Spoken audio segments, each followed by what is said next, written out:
I'm Ben Hubbard with this expanded morning newscast.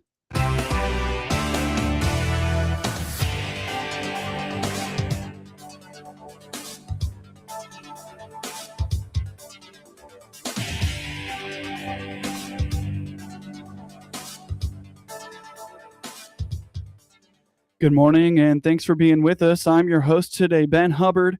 You're listening to the WHOW Morning Show.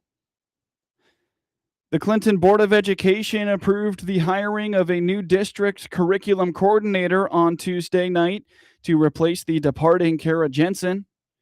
Jensen is leaving Clinton schools to return to Unit 5 in Normal. On the WHOW Morning Show Wednesday, Clinton Schools Superintendent Drew Goebel told the Hart Media Group that Dr. Tracy Doneth will be the district's next director of teaching and learning. Probably the biggest thing that I'm excited about is the board last night approved Dr. Tracy Doneth as next year's director of teaching and learning, and that is a huge win for Clinton. Kara Jensen is the current assistant superintendent over curriculum and instruction. Kara came to the district a few years ago, and I'm very sad that she's leaving. She was a principal. Kara was a principal at Unit 5. She was a teacher at Unit 5 up Bloomington Normal, and she's going back to Unit 5 in a very similar role with curriculum and instruction. And she is amazing with that. And however, while I'm sad to lose Kara, Tracy, Dr. Doneth is, I really feel she's going to be able to step in, and we're not going to miss a beat. She is, Dr. Doneth is the current curriculum director for Peoria Public Schools, which is a huge job. Over 20 schools, she is overseeing the curriculum. So to get a person with that level of experience in Clinton is amazing. I know they had some reordering, shifting of different administrative jobs in Peoria, which was fortunate for us. So we were able to have Dr. Doneth apply for our job because of those shifts. The search process yielded a highly competitive applicant pool with over 30 educators applying for the administrative role. Goebel indicates Dr. Doneth comes to Clinton from Peoria Public Schools, where she has been managing the curriculum oversight for more than 20 individual school buildings. But she comes extremely highly recommended. I made several phone calls when we were kind of down to those last couple of candidates, and everyone spoke so highly of Dr. Doneth. And I just think Clinton really scored big by having her in our district next year. And really even the applicant pool was very strong. And when you have an opening, you hope, my always goal is I want to have tons of really great people to pick from, and then the committee can pick the best of the best. So that's an ideal situation, and that's what we had this time. We had over 30 people apply, and we got it down to our top 6, and we had an interview committee made up of teachers and administrators, and narrowed it down to our final 2. And both our finalists had an extensive background in curriculum and instruction. And again, Dr. Doneth rose to the top. The incoming director will step into a dynamic environment as the district prepares to combine Lincoln and Douglas schools next year. Goebel believes Dr. Doneth's extensive curriculum background is expected to serve as a vital asset as she coordinates closely with instructional coaches. And I've acknowledged that, like, change is difficult. Nobody likes, we're combining schools. We're combining Lincoln and Douglas schools. That is a big deal. And it's very controversial. But I feel very good about the 2 administrators that are going to be at Lincoln and Douglas. We have Keith Creighton. He is going to be the principal at Lincoln and Douglas School next year, and he's from Dennis Elementary School in Decatur, and he's been an assistant principal for many years. So he's not a newbie. He gets it. He is I'll say a little fun fact. So the instructional, what we have next year, we have 2 instructional coaches. We have Elizabeth Pirtle And we have another, so she's an internal. She's currently a third grade teacher at CES. But we have a Cassie Mann, and she currently works with Keith in Decatur. So they already have that relationship. So that is going to be beneficial for us. But having those coaches, and then Dr. Donath, she has that curriculum background, is going to be able to work with Elizabeth and Cassie. Goebel points out that thorough background checks and conversations with Peoria administrative officials, including their district leadership, returned exceptionally strong recommendations for Dr. Donath's professional track record. I think you can look at data and you can pick pieces out if you want. What I know is that when she interviewed very well, she came highly recommended, and she's not been jumping around. I think that is, sometimes that can be a sign if you're going from school to school to school. I not always, but I think that could be a red flag. And Dr. Donath has been at Peoria for a long time. Before she was there, she was at Unit 5, and she was at Unit 5 for a long time. She was an elementary teacher. So, and again, you have to do your homework a little bit when you're hiring people. You have to kind of beat the bushes, kind of see what you're getting, besides just the interview, because sometimes you can interview really well, but then Dr. Donath comes extreme. I talked to the superintendent of Peoria for quite a while about her, and the Peoria, I think her name is Dr. Carrot, spoke very, very highly about Dr. Donath. Dr. Wilson was she's retired from Peoria. She worked with Dr. Donath. And so again, and I called some other people, but again, highly, highly, highly recommended. And again, Dr. Donath's transition to Clinton schools comes at a unique time of transition, with the noted restructuring of Clinton elementary buildings, as well as leadership shifts in those buildings. The city of Clinton is turning the space formerly known as the Roque Court Peace Park into a toddler park. On the WHOW Morning Show Wednesday, Clinton City Administrator Tony Harris told the Hart Media Group the project was spearheaded by Public Works Director Steve Lobb, who worked alongside the City Council to secure funding for the development in the current municipal budget. Yeah, the Toddler Park, that's something that Steve Lobb worked with the council to put that in his budget to develop that Toddler Park, and that's going to be at the old Roque Club on the corner of Main, Walnut, and Illini, right there at that corner. So that's very exciting. That was approved in the budget and talked about, put on the agenda last night and talked about a little bit, and that's going to be a nice park. And we worked very hard, Steve and the commissioners. I wasn't directly involved in that park, but as you know, last year I was really involved in the Kiwanis Park project there. But we're proud that we're doing some work with the parks and spreading the park funds out and creating new parks. So I think that's going to be a good thing, and that's going to be starting here before long. The inspiration for the project stems from a desire to safely accommodate different age groups within the community's recreational areas.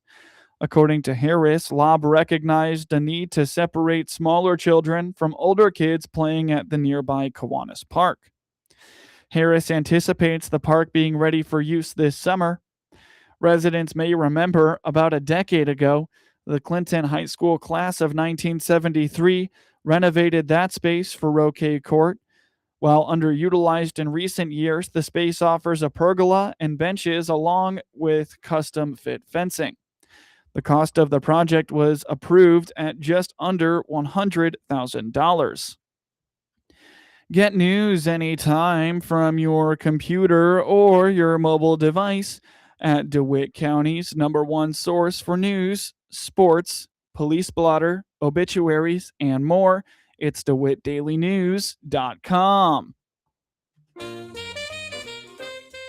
Noah Atkinson here. As owner of Lincoln Printers and Sign Designs in Lincoln, I know small business is important to our communities. That's why I'm pleased to be the exclusive sponsor of the WHOW WEZC Lincoln Printers Business of the Month. The Vault Community Center on Mr. Lincoln Square in Clinton is a nonprofit teen community center offering an environment for social, academic, and spiritual growth through opportunities and services. They'll receive a $200 gift certificate, good at Lincoln printers and sign designs, for being our WHOW WEZC Lincoln Printers Business of the Month. Nominate a business you'd like featured by emailing us at WHOW@randyradio.com. Congratulations to this local business for all they do for the community. And don't forget, for envelopes, wedding invitations, signs, banner wraps, and more, go to LincolnPrintersInc.com.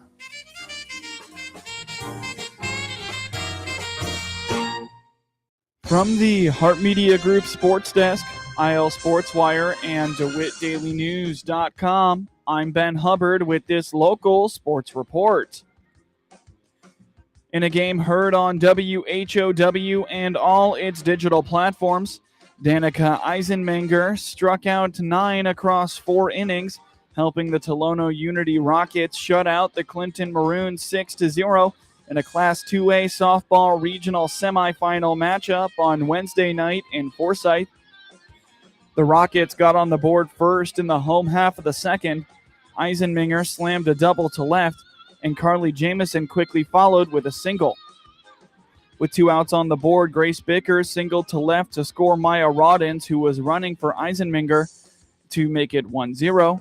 From there, Kenley Harris singled to right to score Jamison, and Bickers came home on an error on the same play to make it 3-0. They added 2 more in the fourth as Bickers hit a grounder and reached on an error, which also scored Reese Fry. Shelby Smith hit a sac fly to right that scored Bickers and made it 5-0. Bickers also hit a solo homer in the 6th. Riley Fentress, Avery Smith, Kinsey Sickles, and Olivia Haynes each had hits in the outing for Clinton. Haynes allowed 6 runs on 7 hits, struck out 1, and walked 2. Bickers led the Rockets with a 2-for-4 day at the plate. She plated 3 runs and scored 3 times. Reese Fry was also 2-for-4 with a run scored and a pair of doubles. Jamison was 1-for-3 with a run scored, while Smith was 0-for-3 with an RBI. Eisenmenger got the start for Tolono Unity and recorded 9 strikeouts across 4 innings, allowed 1 hit and walked just 1. Karina Finnicle came in relief and threw 3 innings of shutout ball for the save, striking out 3 and walking 1. The Maroons finished the regular season with a record of 10-20. Tolono Unity improves to 26-7 and advances to the championship of the Maroa Forsyth Regional on Thursday versus Tri-Valley at 6 p.m. In Class 1A High School Softball Regional Semifinal Scores, in Class 1A, the 6th-seeded Altamont beat 4th-seeded Central A&M 5-2. While the 6th-seeded Tremont shut out the 3rd-seed Rushville Industry 3-0. 2nd-seeded Windsor took down the 7th-seeded Arthur Lovington Atwood Hammond 8-1, while the top-seeded Meridian routed the 8th-seeded Shiloh 15-0.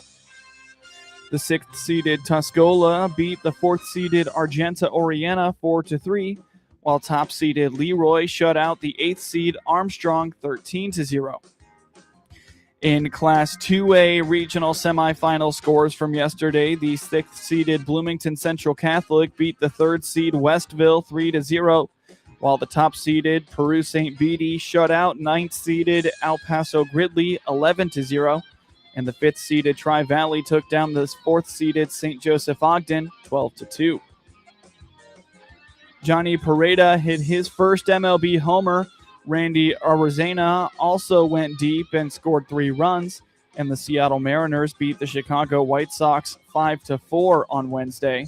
The White Sox missed a couple of opportunities to put some crooked numbers on the board, and it cost them dearly in the rubber game Wednesday. The Mariners' offense finally broke through with a couple long balls in the 7th, but the Sox tried to claw their way back as Randall Grichuk provided his 2nd pinch hit home run of the season. First pitch, Grichuk swings and it's a fly ball out into deep right, still back. It is gone. How did that get out of here? Strong man hit it. It's a one-run game, 5-4. Ultimately, it was not enough as the White Sox fell 5-4. After an off day on Thursday, the White Sox will resume their final West Coast road trip on Friday night in San Francisco. I'm Jeff Meller, and I'll have your pregame coverage starting at 8:30 on the ESPN 1000 Hard Rock Casino White Sox Network. The Sox are back on WHOW on Friday when they play the first of a 3-game series with the Giants. Pregame starts at 8:30 p.m. Kyle Harrison struck out 11 in 7 dominant innings, and the Milwaukee Brewers beat the sloppy Chicago Cubs 5-0 on Wednesday night to sweep the first series this season between the NL Central rivals. David Hamilton had 3 hits and scored 2 runs as division-leading Milwaukee improved to 14-4 in its last 18 games. Jake Bauers extended his hitting to a career-high 11 games with an RBI single in the third. Harrison is 5-1 and allowed 2 hits and walked 1 in his 4th career game with double-digit strikeouts. The left-hander is 4-0 with a sparkling 0.96 ERA in his last 5 starts, striking out 41 batters in 28 innings. Harrison and Hamilton were acquired by Milwaukee in a February trade with Boston that sent third baseman Caleb Durbin to the Red Sox. Chicago committed 3 errors during its 9th loss in 11 games. Struggling reliever Phil Maton threw a wild pitch in the 7th that brought home Milwaukee's final run. Cubs right-hander Edward Cabrera, who is 3-2, exited after 3+ innings because of a blister on his right middle finger. He was charged with 4 runs, 1 earned, and 4 hits. Milwaukee scored 3 in the inning, taking advantage of an ugly mistake by Gold Glove center fielder Pete Crow Armstrong. The Brewers had runners on first and second with 1 out when Hamilton hit a liner up the middle. The ball went under Crow Armstrong's glove and rolled toward the warning track. Hamilton picked up speed as he rounded first and second with a headfirst slide.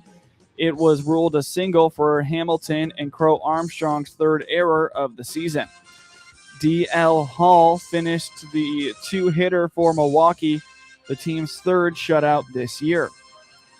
The Brewers, following an off day, right-hander Logan Henderson, who is 1-1 with a 3.5 ERA, and Dodgers lefty Justin Robelski, who is 6-1 with a 2.49 ERA, start Friday in the opener of a weekend series set at Milwaukee. The Cubs begin a 3-game series against Houston on Friday. Right-handed pitcher Spencer Arrighetti is 5-1 with a 1.5 ERA, starts for the visiting Astros, while the Cubs have yet to name a starter. Spencer Horwitz homered. Connor Griffin had 4 singles, and the Pittsburgh Pirates beat the St. Louis Cardinals 7-0 on Wednesday night to snap a 4-game losing streak. Carmen Władzinski is 4-3 and allowed 4 hits and a walk in 5 innings to improve to 3-0 with a 1.75 ERA and 11 career appearances against the Cardinals. Johan Ramirez, Evan Sisk, Justin Lawrence, and Dennis Santana each pitched a scoreless inning of relief for Pittsburgh, which gave up 5 hits. The Pirates led 3-0 when they scored 4 runs in the 8th inning off Cardinals reliever Matt Swanson. Brian Reynolds had a 2-run double in the inning. The Cardinals' Alec Burleson hit a 1-out single off Ramirez in the 6th inning. Jordan Walker was hit by a pitch, and Nolan Gorman walked to load the bases. However, Ramirez struck out Mason Wynn and retired Cesar Prieto on a fly to deep right field that forced Jake Mangum to make a sliding catch on the warning track. Michael McGreevy is 3-3 and allowed 3 runs on 10 hits in 5+ innings to snap a streak of 4 consecutive starts where he allowed 2 runs in 24 innings.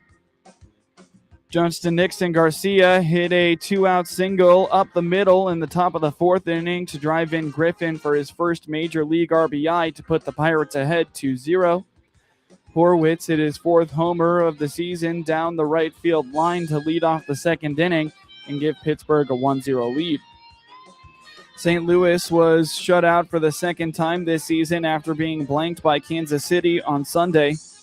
Pirates right-hander Braxton Ashcraft is 2-2 with a 3.09 ERA and will face St. Louis right-hander Dustin May, who is 3-4 with a 4.81 ERA in Thursday's series finale.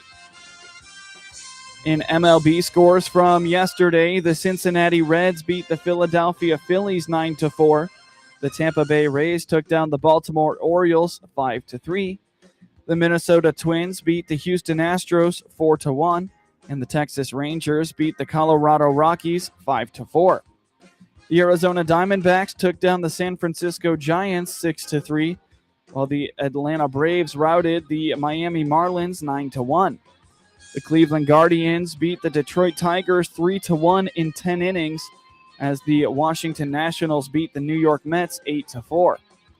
The Toronto Blue Jays beat the New York Yankees 2-1, while the Boston Red Sox took down the Kansas City Royals 4-3.